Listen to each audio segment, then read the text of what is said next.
Hi குட்டீஸ், இன்றைக்கி என்ன கதை பார்க்க போகிறோன்னா ஓநாயும் 7 ஆட்டுக்குட்டிகளும். ஒரு சமயம் ஒரு அடர்ந்த காட்டில் ஒரு அம்மா ஆடும் அதோட 7 குட்டிகளும் வாழ்ந்துட்டு வந்தாங்க. இவங்க ரொம்ப சந்தோஷமாக அங்கே வாழ்ந்துட்டு வந்தாங்க. அதே காட்டில் ஒரு ஓநாயும் இருந்தது. இந்த ஓநாய் இவங்க எங்கே போனாலும் இவங்களை பின்தொடர்ந்துக்கிட்டே இருந்தது. அவங்க அம்மா எப்போ அந்த பக்கம் போவாங்க, அது குட்டிகளை நம்ம எப்போ சாப்பிட்லானே பார்த்துக்கிட்டு இருந்தது. அவங்க அம்மா ஆடும் ஓநாய்கிட்டேருந்து அந்த குட்டிகளை ரொம்ப பாதுகாப்பாக வளர்த்துட்டு வந்தது. அப்படி இருக்கும்போது ஒரு நாள் அந்த அம்மா ஆடு தான் குழந்தைங்களுக்கு வேண்டிய உணவெல்லாம் வாங்கிட்டு வர்றதுக்கு கடைக்கு போகலான்னு இருந்தது. அது தன் குழந்தைகளை கூப்பிட்டு, குழந்தைகளா, அம்மா உங்களுக்கு வேண்டியதெல்லாம் வாங்கிறதுக்காக கடைக்கு போயிட்டு வரேன். நான் வர வரைக்கும் நீங்கள் வீட்டுக்குள்ளேயே கதவை தாப்பாக போட்டு இருங்க. வெளியில் எக்காரணத்துக்கு கொண்டும் வரக்கூடாது. யார் வந்து கதவை தட்டினாலும் திறக்கக்கூடாது, சரியா?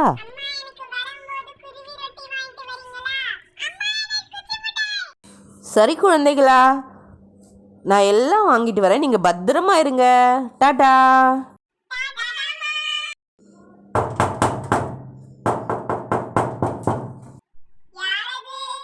குழந்தைங்களா, எனக்கு தண்ணி தாகமாக இருக்கு.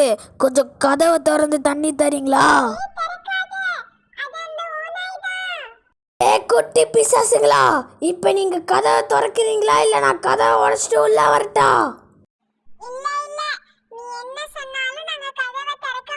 செல்லங்களா, நான் அம்மா வந்திருக்கேன், கதவை திறங்க.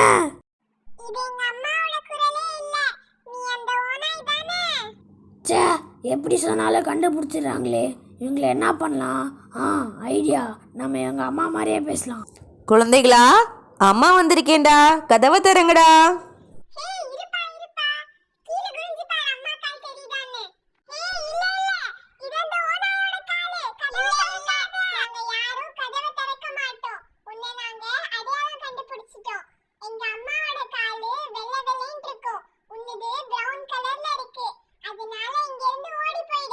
அச்சோ, இதுவும் கண்டுபிடிச்சிச்சே.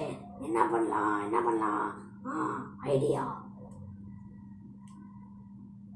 கடைக்காரரே, எனக்கு ஒரு மாவு பேக்கெட் கொடுங்க.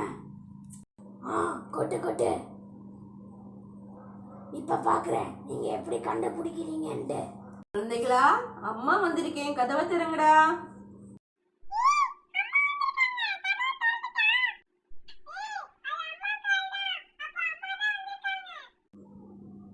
ஆஹா, ஏன் வந்துட்டீங்களா?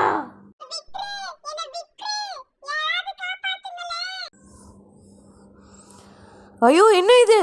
கதவை திறந்து கிடக்கு. என் குட்டியெல்லாம் எங்கே போச்சுன்னு தெரியலையே. என் குழந்தைங்க உயிரோடு இருக்கா இல்லையானே தெரியலையே. அந்த கதவை திறக்கவான்னு நான் அத்தனை தடவை சொன்னேனே, கேட்டீங்களா?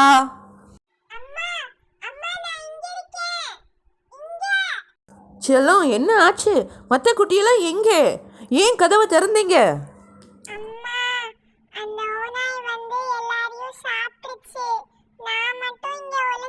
நான் தான் அத்தனை தடவை சொன்னேனே, கதவை திறக்காதீங்க, அந்த ஓநாய் வந்துடும், சாப்பிட்டுடும்னு சொன்னேனே, கேட்டிங்களா? சரி வா, அந்த போய் ஓநாயை தேடலாம். என் குழந்தைங்களெல்லாம் சாப்பிட்டுட்டு எப்படி தூங்குது பாரு.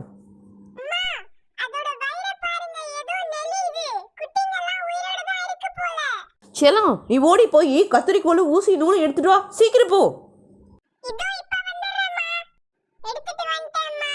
தங்கம், அந்த கத்திரிக்கோளை கொடு. அந்த வயிற்ற கிழிச்சு நம்ம குட்டியெல்லாம் வெளியே எடுக்கலாம். அச்சோ, என் கண்ணே, உங்களுக்கு ஒன்றும் ஆகலையே? ஒன்றுமில்லை, பயப்படாதீங்க.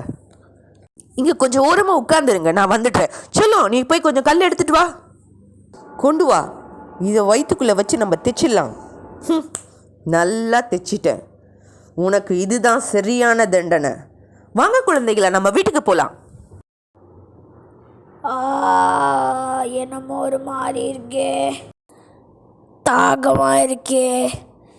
கொஞ்சோண்டு போய் தண்ணி குடிக்கலாம். கிணத்துல தண்ணி எட்ட மாட்டேங்குதே.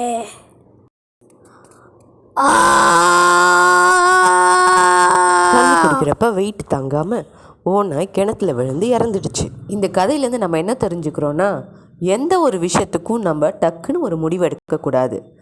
அதை பல தடவை அலசி ஆராய்ஞ்சு பார்த்து தான் முடிவு எடுக்கணும். இந்த கதையில் பார்த்திங்கன்னா, இந்த குட்டி ஆட்டுக்குட்டிங்க வெறும் காலை பார்த்துட்டு தான் அம்மான்னு நினச்சிக்கிட்டாங்க. இருந்தாலும் இன்னும் வேறு எதையாவது அவங்க பண்ணி பார்த்துட்டு அதுக்கப்புறமா கதவை திறந்துருக்கலாம். அதே மாதிரி அந்த ஓநாய் தந்திரம் பண்ணி பொய் சொல்லி ஏமாற்றி தான் கதவை திறக்க வச்சது. அந்த மாதிரி என்றைக்குமே பொய் சொல்லி ஏமாற்றி எந்த விஷயத்தையும் நாம் செயல்படுத்தக்கூடாது. அது நமக்கே திரும்ப வந்துடும். நன்றி, வணக்கம்.